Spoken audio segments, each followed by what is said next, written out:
This is Dr. Karen, and you are listening to the Facto Leaders podcast on the B Podcast Network, where I help pediatric therapists and educators become better leaders so they can make a bigger impact with their services. With over 15 years of experience supporting school-age kids with diverse learning needs, I'll share up-to-date evidence-based practices, my own experiences, and guest interviews designed to help clinicians, teachers, and aspiring school leaders feel more confident in the way they serve their students and clients. I'll cover a range of topics designed to help you support students' emotional and academic growth and set kids up for success in adulthood, including how to support language, literacy, executive functioning, as well as how to help IEP teams working together to support kids across the day. Whether you want to learn more effective strategies for your therapy sessions or classroom, be a more influential leader on your team, or find creative ways to use your skills to advance in your career, I've got you covered.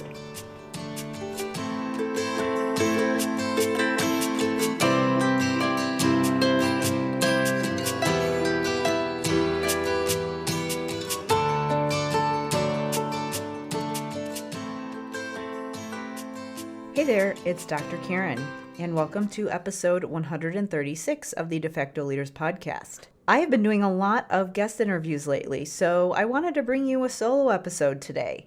So today I am going to share a clip from my free online training called How to Be Evidence-Based and Neurodiversity Affirming by Supporting Executive Functioning.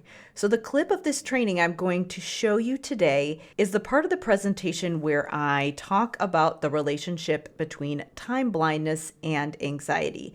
And specifically, I wanted to answer the question of why things like timers, especially if they're digital, do not help to improve kids' time management skills, and why kids often show resistance and anxiety towards certain tasks, even though we're giving them things like rewards and using behavior management systems.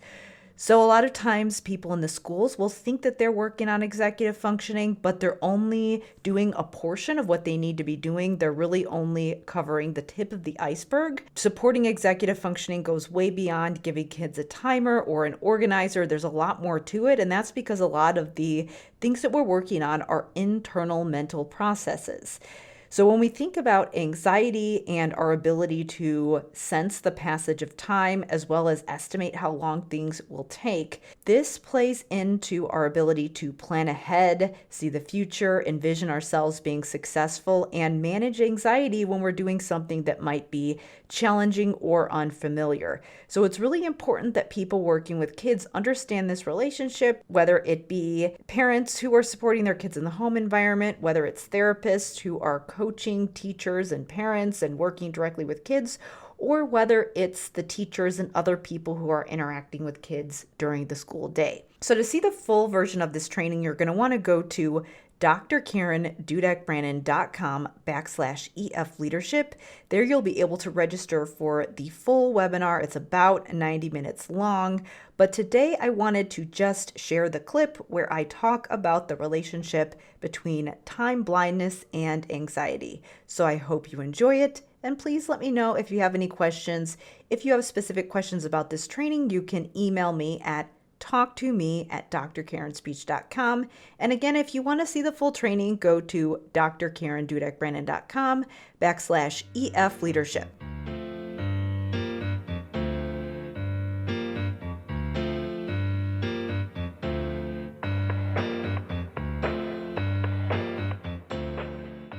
The first clip of the training that I'm going to share is a list of common challenges that I hear from my readers that are tied to executive functioning. I'm going to go through a number of different behaviors and things that often come up for my readers. And I want you just to type yes in the comment box if any of these sound familiar, or if you are working with kids who are presenting with any of these things. So obviously this is a big one, attention issues. So maybe you notice that some kids hyper-focus on certain interests.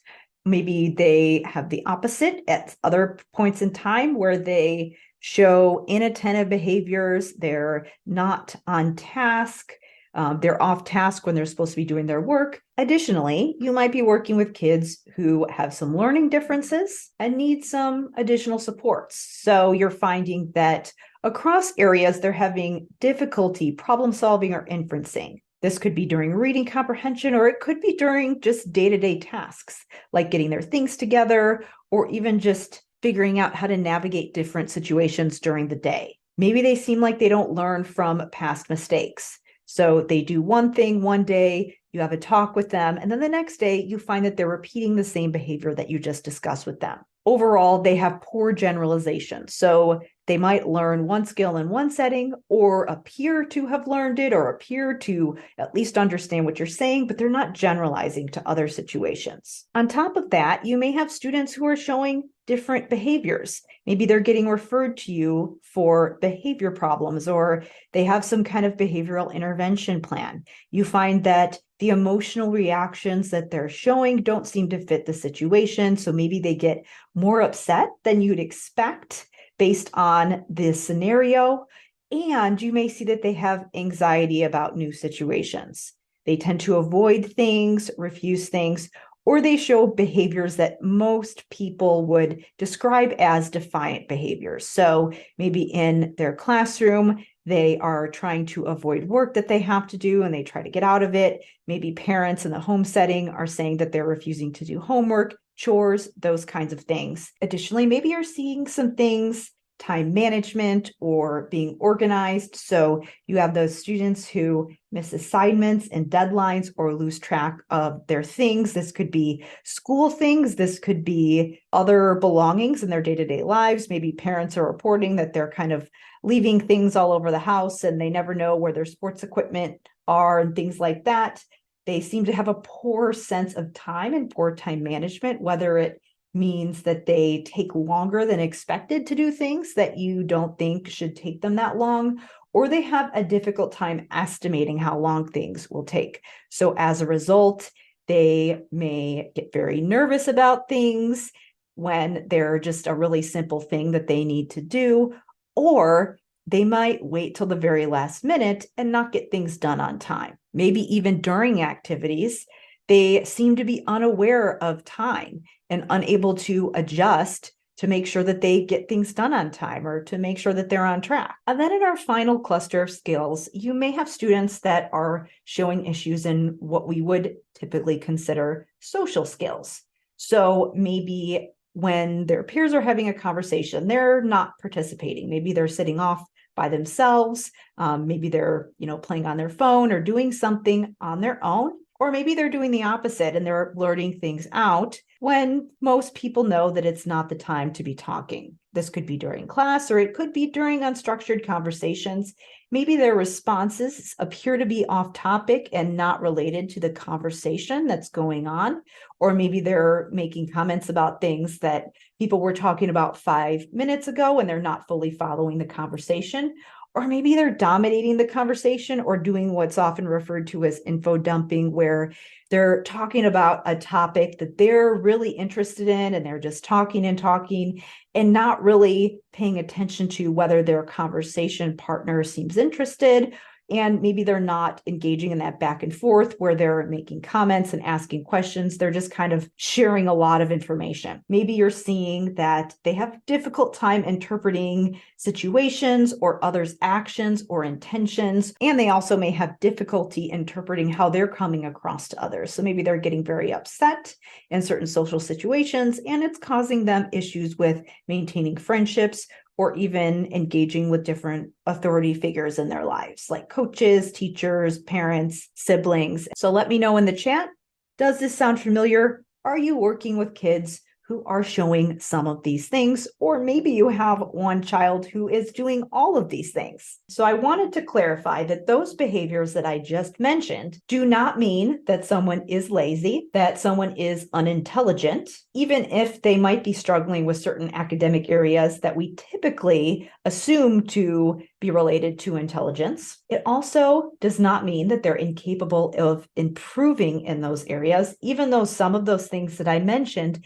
seem to come naturally to some people and seem to be things that most people learn intuitively. Just because they may be struggling to form friendships and relationships does not mean that they are unconcerned about friendships, that they don't want them, or that they lack empathy, even though the way that they are responding and interacting with others may seem like they aren't really concerned about others' feelings. So I wanted to clarify all of those things before we move on, because they are frequently misinterpreted. If you have kids who are experiencing those things, there is a good chance that they are experiencing executive functioning challenges. And the reason that people misinterpret them is because they don't fully understand what executive functioning is and how all-encompassing it can be and the impact it can have on someone's life. How we want to think about this is that they are skills, they are not personality traits. So if they are skills, that means that they can be changed,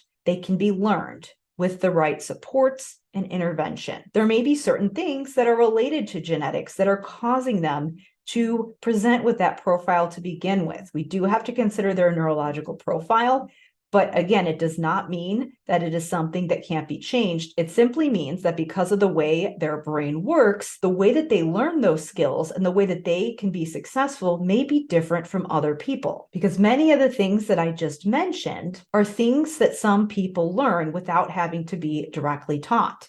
And that may not be the case for someone who is presenting with executive functioning challenges. In this next clip, I talk about 5 skills that can help us to understand how we might start to work on executive functioning. So time perception would be our ability to sense the passage of time, both when we're thinking ahead in the future and estimating how long something will take, and while we're doing something. Then we have our ability to engage in self-talk.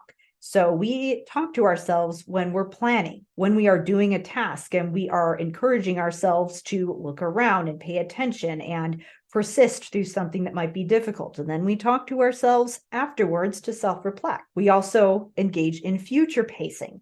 So thinking ahead into the future and thinking about what's going to happen, what we can expect, or we might think back from a goal and think, here's where I'm going, here's what I need to do in order to get there. And in order to engage in future pacing, we need to have effective time perception and self-talk. We also have episodic memory. So our ability to visually think about things that happened in the past, like a mental picture of an experience that we've had, and then take that information and apply it to the future. So future pacing is thinking into the future, and episodic memory is thinking back from the past. So you can kind of see these two things go together. And then we have encoding. So encoding is used in a lot of different ways, but what I am talking about here is our ability to pair visuals to language. So we have to be able to think about how something looks visually, to picture ourselves doing something, but also be able to encode that into words.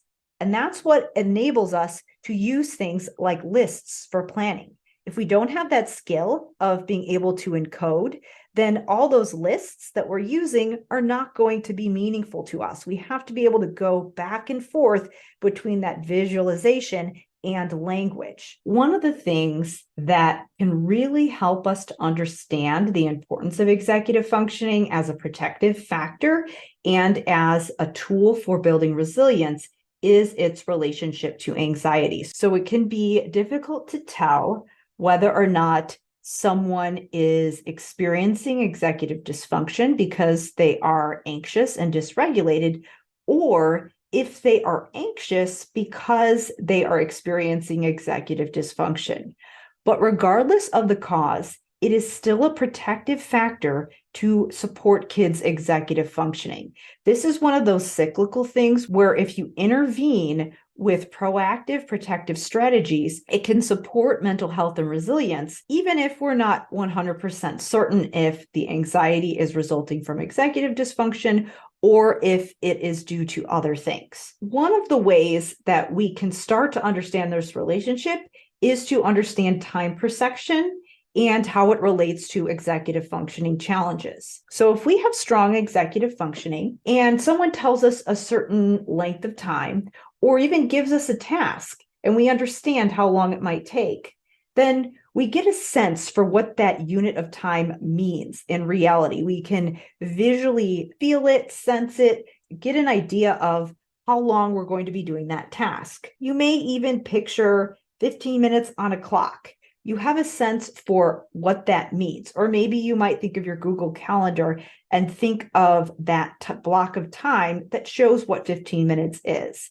In addition to these visuals, you may have those past experiences to draw on where you can get an even deeper sense of what that means and how long you're going to have to sustain that effort and how effortful the task is going to feel. Part of this has to do with our ability to engage in strategic planning, and part of it has to do with just our overall sense of time. But if you have weak executive functioning, that sense of time is going to be vague. Not only is the sense of what 15 minutes means, if we see the number 15, or if someone tells us that something is going to take 15 minutes, it might seem kind of vague. We may either minimize what that means and not give ourselves enough time, or we might inflate it. And we might take that 15 minutes, especially if it's something that we don't want to do, and it might seem way bigger than it actually is. So if you see that Google Calendar that I've got in the bottom of the screen there, instead of thinking that 15 minutes is that little time block there and just being able to talk ourselves through, just getting started so we can be done, we may inflate it to think that it's way longer than it actually is. And that may cause that anxiety and avoidance because we are thinking that the task is going to be more overwhelming and challenging than it actually is. We may have a difficult time seeing ourselves be successful, pulling from past experiences to be able to utilize our self-talk and encourage ourselves, talk ourselves through the task, or just know what steps to take and how to initiate. Then that task is going to seem way more overwhelming. And then if we do get started with the task, it's going to be difficult for us to pay attention to the time while we're doing the task so we can shift and adjust as needed. Not being able to see the end goal and the steps to get there can also be something that impacts how we feel about the task that lays ahead of us, how vivid it feels to us, whether or not it feels unfamiliar and attainable, if it seems similar to a past experience that we might have had, and we can talk ourselves through and encourage ourselves to find evidence that we can be successful in the future. So this is what challenging tasks look like to people with strong executive functioning. Yes, it does seem like there might be some challenges ahead of us, but at least the steps to take are clear and we can see where we're going.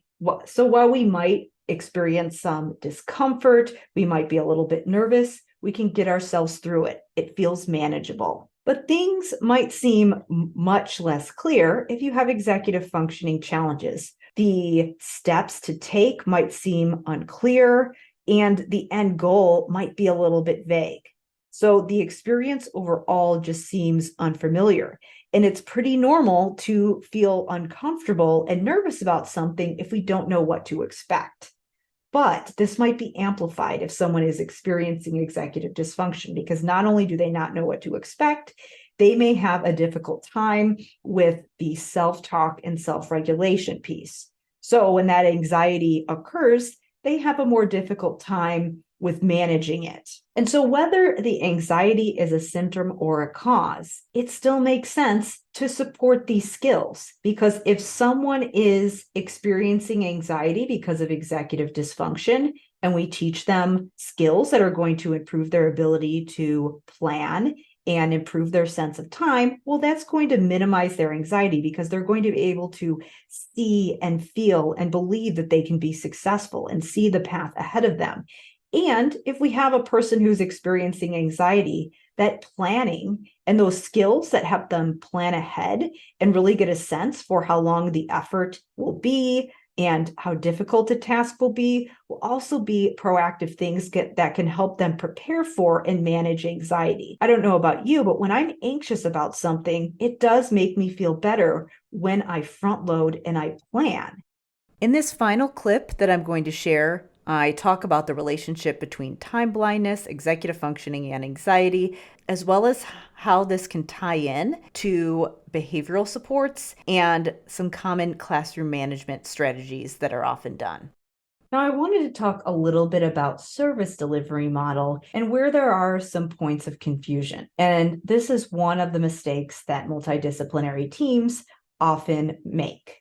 So, obviously, there is a place for kids to have a safe place to talk, an adult that is providing a safe space for them. There's certainly a place for therapy to be delivered in a pull-out setting. But pull-out therapy that is addressing things like talking through your feelings and processing your emotions does not build executive functioning skills. I'm not saying that there's no place for it, but it is not something that is going to support executive functioning across settings. Now, as I said, if there are things that they need to talk through with that therapist, then there could be some situations where that could be beneficial. But if a child is experiencing anxiety due to executive dysfunction and they're sitting in therapy talking about their feelings, that's not going to teach them to engage in the internal self-talk that they need to plan. It's not going to build their ability to future pace and think ahead. It's not going to build their episodic memory, nor is it going to support their time perception or help them encode those things they're visualizing into language. So if they're experiencing anxiety because they're getting stuck on multi-step tasks, or they're feeling really nervous about certain situations because they can't plan ahead or visualize, they're not going to be able to articulate that in therapy. They might not even have the language to explain how they're feeling and all those different emotions and sensations that they're feeling as they're getting dysregulated. So when they're asked things like, how does that make you feel? We're asking them to explain things that many adults don't even fully understand, because what we're doing is asking a child with a brain that is still developing to explain really complex mental processes, and asking a child with a developing brain to explain behavioral and emotional responses that most adults don't fully understand is a tall order. Because let's say that you've gone to therapy and you've processed some past experiences, but you don't have any tools to support your ability to sense time or engage in strategic planning or visualization. And so you leave the therapy room and maybe you've talked about your feelings, maybe you're feeling a little bit better, but then you still have to go out into the world and navigate all those unfamiliar situations, and you don't have the tools and support to do so. This brings me to the next point, which is often tied in with anxiety and those big emotional responses that we often see in kids. So many times when kids are having emotional outbursts, therapy is one thing that people will try. And then we also see a lot of these reinforcement charts, behavior charts, things like that. So we might be talking about it in therapy, and then when kids go into their classroom, they might get a behavior chart. And many times people that are working in the schools or parents or other therapists that are working with the kids are seeing that those behavior problems are persisting. Kids are still struggling to self-regulate across the day, even though they are being given rewards. There might not be good generalization, even if we talk through certain things in therapy. Sometimes the tools being used when kids go out into their day are often not effectively addressing executive functioning. So you can see here that when we are sending kids to therapy and then they're coming back into their classroom and they have a behavior chart, we're almost on the right track where we're thinking these kids need some support. They need some kind of a tool when they come into their classroom, but there's a disconnect. So let's think about what needs to happen in order for us to motivate ourselves. So this is what adults do when they are engaging in self-discipline and self-regulation, and they are motivating themselves to do something that is not something that they prefer to do, or maybe that's challenging and requires a lot of steps and effort. So first, what they need to do is they need to be able to envision the end goal, the desired outcome, the potential reward. This ties in with those future thinking skills. They need to consider choices, options, and consequences. This can tie into things like procedural fluency, also engages future thinking, and then also requires us to engage our episodic memory to think about what we've learned from the past. They have to visualize those steps, estimate how long it will take. They have to think about the potential obstacles and contingencies. Again, fluency and shifting, those types of skills. They have to generate options, which is fluency. And then they have to encode the steps into language. So not only are they visualizing and seeing themselves, we often have to use language to describe what steps we're doing. Sometimes they might even write it down. If you have something that requires you to do multiple steps, you might use a list as a strategy to keep you on track. Then we have to initiate the first step, evaluate our progress, and then we have to watch the time while we're doing it. And then throughout the process, through things like self-talk and visualization, we have to remind ourselves about the rewarding outcome, the choices and the consequences, all those things that we thought of at the beginning. We continually are reminding ourselves of those things as we're going through this process. Kids who are experiencing executive dysfunction are going to be more prone to avoid things because they can't use this process to motivate themselves, and they're going to be more likely to choose things that give them that immediate gratification. Because again, the process of internal motivation is tied in with delayed gratification. So now let's think about what a behavior chart is doing. Well, a behavior chart does not give any reminder or does not give any cue to help envision those goals, those steps, or considering those choices, all of which are necessary in order for us to motivate and move ourselves forward. The consequences and rewards seem abstract. Those stickers might not mean something to kids. So part of the encoding process does have to do with symbolic representation. And so the reason that sticker charts might be motivating to some people is because we can take that sticker and visualize what that means. We might be able to make an association between that sticker and the reward at the end of the day that we're working towards. But if we struggle with executive functioning, that process of pairing those two things together is going to be abstract. And so those stickers aren't going to be that motivating for us. In addition, there's not any support with considering the obstacles and options we might have. What if we get stuck? A lot of times kids are getting stuck along the way, and that's why they're not on task. And they're not getting any support. So if they are refusing to do something because they're frustrated and they can't tell you where exactly they got stuck, that behavior chart that promises them a reward at the end of the day is not going to be helpful. It also does not help with that self-regulation, the shifting, the self-talk. There's not any visual that's giving them a tool to build time perception. They don't really have that experience of moving through a non-preferred task or a learning curve because they haven't gone through all the steps. You might be giving them the reward on their behavior chart right now, which is within their time horizon, which is within the time frame that they can sense. But if the real reward happens later on in the day, then again, that sticker isn't meaningful for them because the actual reward isn't happening until way later.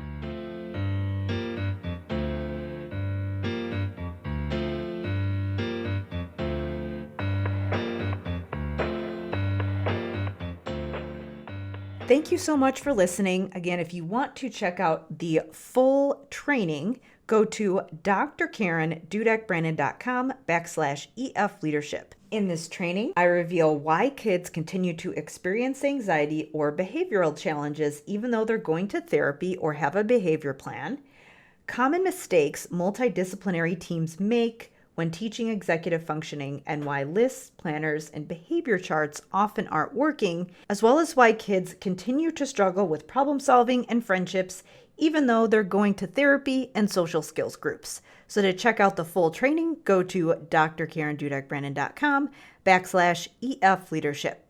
As always, it helps me so much if you share these episodes with your friends or colleagues if you found them helpful.